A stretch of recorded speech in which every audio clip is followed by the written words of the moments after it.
Good morning, Facebook family and friends. We're so happy to be here again today, another day in your life here at Pensacola.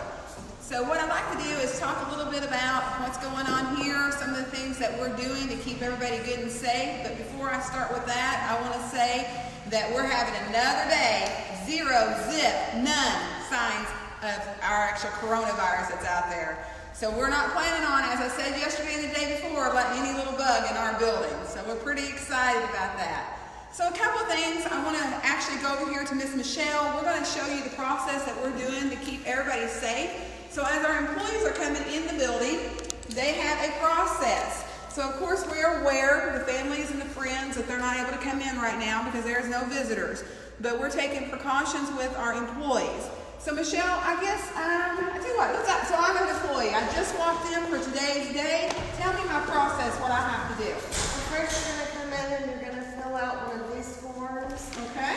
It's the COVID-19 screening questionnaire. It is, I think, 7 or 8 questions. You got to fill it out. And if you select no on everything, then we can go to the next process, which is actually taking your temperature. So let's say I select yes. So our very first thing says, have you experienced signs or symptoms of respiratory infection, fever, cough, shortness of breath, sore throat, or any other flu-like symptoms in the last 14 days? So if I check yes on that, what's our next step? Your next step is going to be to go and talk to management.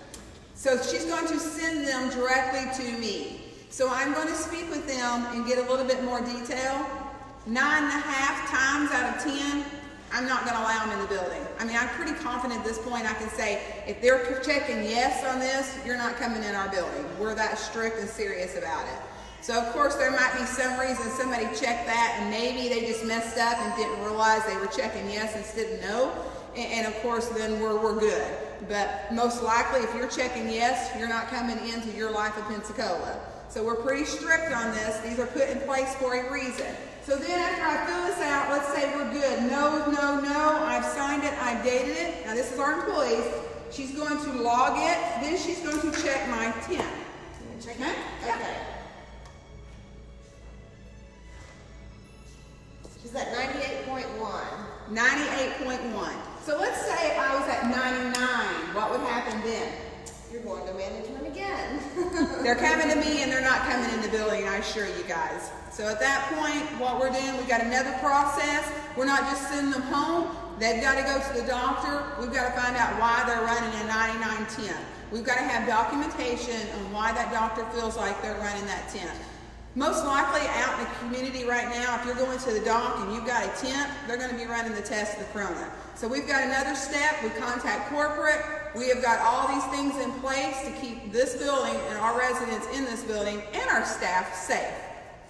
Thank you, Michelle. And all that is logged. So she's got a separate book. She logs, and wait a minute, there's one last step. Let's say at the end of the day when they're done with their shift. Then what are we doing? Anything? We're taking their temp to as they're leaving. So when they're getting ready to leave, if that temp has escalated up, then we're doing the same process. They've got to go see the doc and find out what's going on before they can come back to work. And during the day, so this isn't Michelle's thing to keep an eye on, but also something else we're doing. So they're bringing their own lunch in, or we're providing lunch. So they let us know when they come in if they want us to provide that. We've got sack lunches we're providing to all 3 shifts, and they're unable to leave the building once they come into work. So their breaks are in the break room. They're not allowed to go out to the car and sit in the parking lot area. They're not allowed to go down here to McDonald's. They've got to stay in the building. That way we know that they're in here, they're not out there getting subject to something and then coming and bringing it right back into the building. So I feel like we've got a good process. Corporate is contacting us. I want to say daily we're having conference calls. And I say calls because truly we've got one at 1 o'clock every day mandatory scheduled, but we're having multiple calls throughout the day in order for them to update us.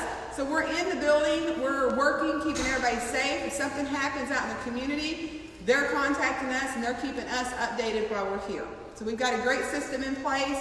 So I know people are worried. I know you're worried about your loved ones. You're not able to come and visit, but we're keeping them safe and we are going beyond our normally daily schedule and the things that we do here normally anyway.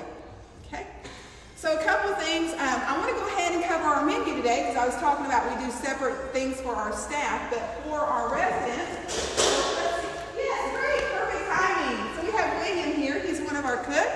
and he's actually got his football. So if you guys would have noticed, Miss Michelle is wearing her sports shirt. Michelle, real quick, I'm sorry, what is your shirt? It's FSU Knowles. Ooh, okay, so today is team day, and he's got the football, and the whole thing is team day. We are one big team, and there's many teams out there, and people have preferences, but here in YourLIfe in Pensacola, we are one big team, and that's what we're working right now as a team to keep everybody safe. So tell me what we have on our menu today. Today we have chicken marsala with steamed asparagus and all gratin potatoes, and our other entree is shrimp scampi as well. Awesome.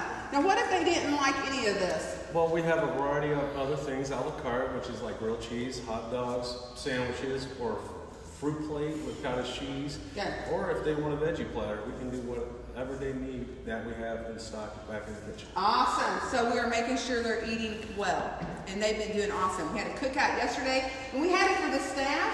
So, but residents, after they got done eating, of course, we're doing a 6-foot rule. They were coming out, enjoying us out there with the cookout, and they were grabbing themselves a hot dog or a hamburger also. So instead of Wacky Wednesday yesterday, it was more like see all you can eat yesterday. Yeah, we had a good time. Thank you so much. I appreciate it, William. You keep that team back there in dietary. Keep them going as a team. I do what I do. All right. Thank you, sir. So a couple other things I wanted to talk about. Like right now, you can't come in and physically do tours, facilities, and as I talked yesterday about the process on our admits, we do have a process. We are doing assessments from computers and so forth, and I'm sorry, I just went blank. Miss Susie, our director of marketing, has been handling all that, keeping all that rolling for us because we have still yet had NITs coming into our building. We have a special license that I want to share for those who do not know. The ECC, which is your Extended Continuity Care License.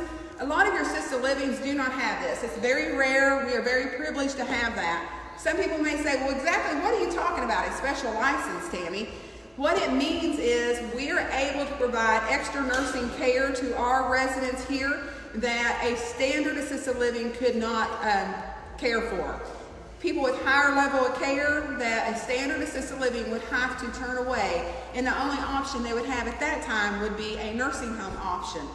Well, so here you will have an option that you could come into an extended care facility and still have that home environment, their own apartment, this beautiful building, all that we offer here versus them having to possibly go over to a institutionalized setting, and more like, like I said, we're looking at a nursing home setting. So if you're in a situation where you've recently went and you visited or you contacted an assisted living facility, a memory care facility, and they've said that your loved one is not appropriate, that the only option they can look at is either go back home with you or go over to a nursing home, a skilled facility, please call us. Because like I said, we are one of very few that hold this license, and we can assist you. Without a doubt, we'll be able to assist you. If not, we'll definitely point you in the right direction out in the community that can assist. But if you have the luxury of being able to stay in this nice luxury, basically a beautiful luxury hotel look with a home environment versus an institutionalized environment, that's what I'd want for my mom. That's what I'd want for my dad. So I just want to speak on that a little bit because I think many times it gets overlooked and people don't know how special we are here at YourLIfe in Pensacola and what specialty we offer.